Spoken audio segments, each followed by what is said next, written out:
Hey everybody, it's Ron from Pick Dawgz, and this is Ron's Rundown. We're going to go over the MLB games scheduled for Friday, May 26, 2023. Now, if you like what you see, make sure to give this video a big thumbs up and subscribe to our channel. Don't forget to put your baseball picks in the comments section below, and if you're looking for my best bets, you can find those at the Premium Picks tab at pickdawgz.com. Alrighty, let's get into it. Here are the games for Friday in Major League Baseball. First up is the Chicago Cubs taking on the Cincinnati Reds. Hunter Green and Justin Steele are your starters. Justin Steele's pitched very well at Wrigley Field in 2023. Overall this season, he's pitching really well. 2.2 ERA, but even better numbers at Wrigley. 1.48 ERA with a 4-0 record at home. He's facing a Reds team. When you look at their numbers on paper in the month of May, you'd say they're doing a pretty good job against left-handed pitchers. They're 10th in baseball in team OPS against lefties in the month. However, their BABIP is at 372, which is the second highest in the league. Very unsustainable BABIP, and I do see, that when you look at the isolated power numbers and the WRC plus numbers, nowhere near as good for Cincinnati. So I don't really like their chances offensively in this game against one of the better lefties in the National League. Hunter Green, we're starting to see him have some issues with the home run ball, which is, something that he really struggled with last year, but he's still missing a lot of bats, earning a lot of strikeouts. Last game, he went 7 innings, 4 runs, 10 strikeouts against the Yankees. It was a 4-1 final score, so pretty low-scoring game. I expect another low-scoring game in this one. I'm going to take the under here in Chicago-Cincinnati. Next up, we see the Chicago White Sox taking on the Detroit Tigers. Lance Lynn and Joey Wentz are your starters. You got Lance Lynn coming off one of his better starts of the season. He went 6 innings, 2 run balls, 6 strikeouts. So a quality start for him, and that makes it back-to-back good outings for Lance Lynn and back-to-back wins for the White Sox when Lance Lynn has been on the bump.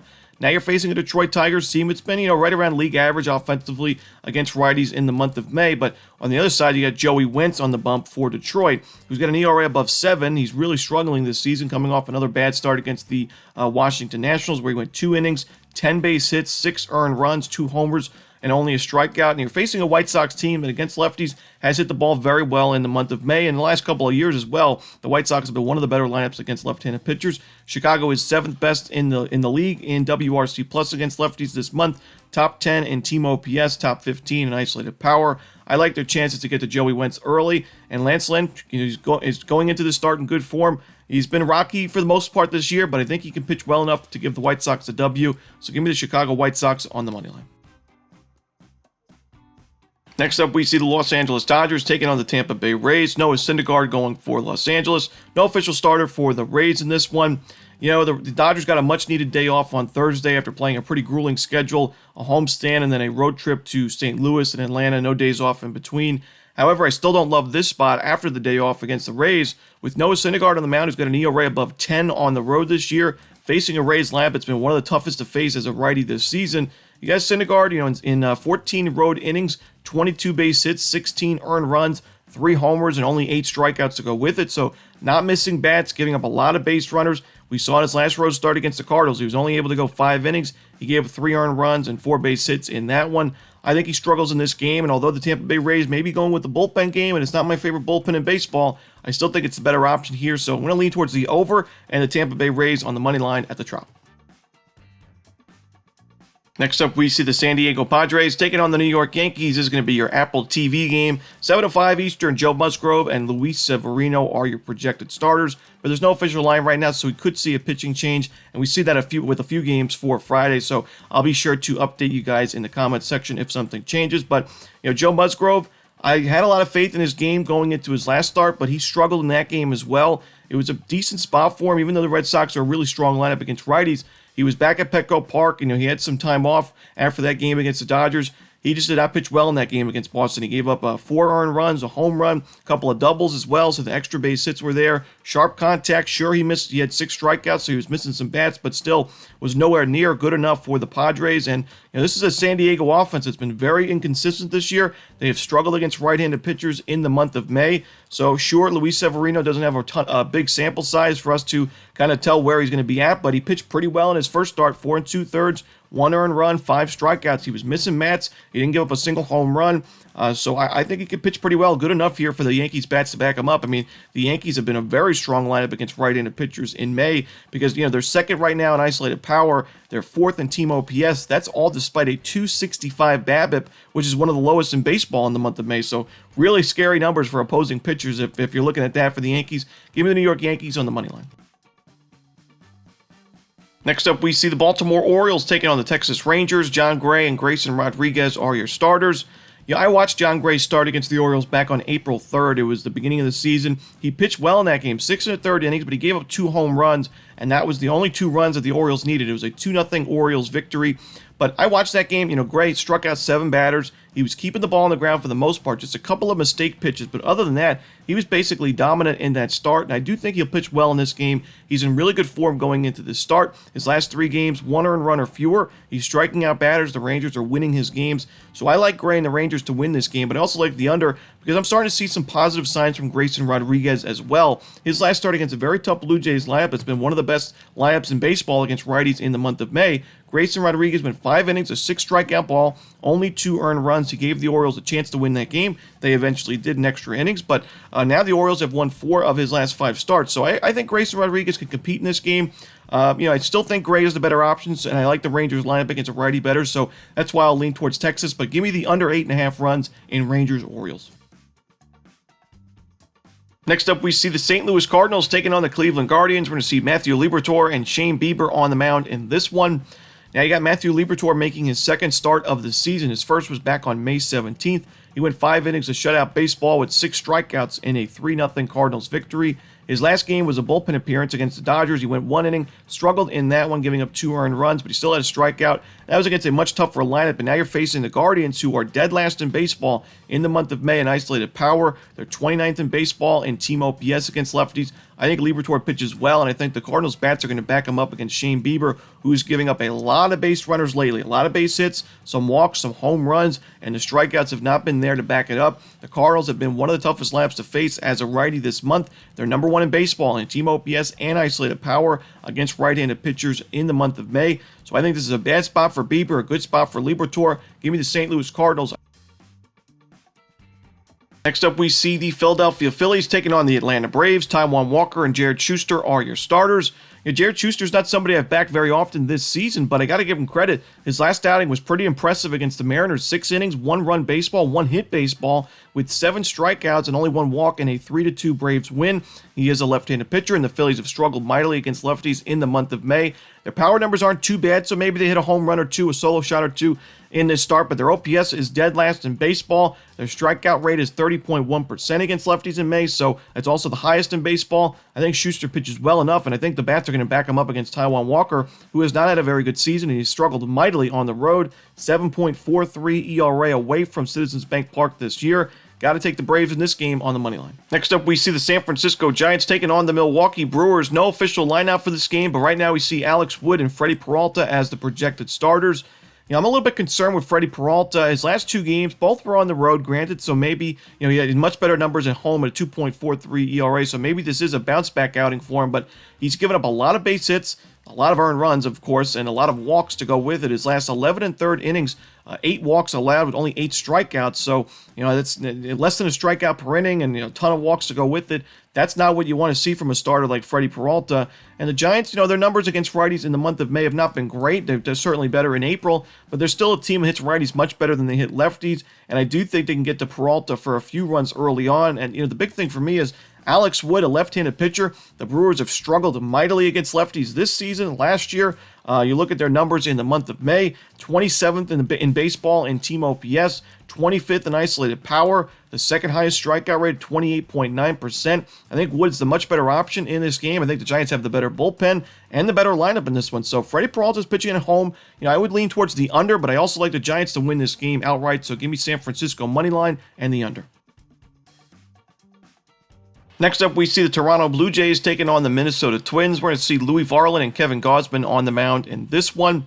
I think the Blue Jays have the better starting pitcher, the better lineup, and the better matchup against a right-handed pitcher, and the better bullpen in this game. So I got to take the Blue Jays on the money line. Both of these bullpens have not been great in the month of May when it comes to Sierra. They're the 8th and 9th highest Sierras in baseball. However, Kevin Gausman's a guy that can go deeper into ball games. We saw him go 8 innings last game, 7 innings against the Yankees, 7 innings against the Mariners back on April 29th, while Louis Varland, 6 innings, 5 innings, we saw him go 4 2/3 innings. I do think that that's going to play a part in this game. I do think the Blue Jays will get to Louis Varland because he's had some issues last couple of games with the home run ball. 3 home runs in his last 2 starts. Facing a Blue Jays team, it's number 3 in baseball against righties in the month of May in team OPS. So I don't love Varland's matchup here, but Kevin Gausman, although the Twins have good power numbers against right-handed pitchers, Gausman's very stingy when it comes to giving up home runs. He's got less than 1 home run per 9 allowed in overall this season. I mean, 6 home runs in 63 innings with 81 strikeouts to go with it. So he limits home runs. He limits base runners in general. He misses bats, and I do think that he's the better option here.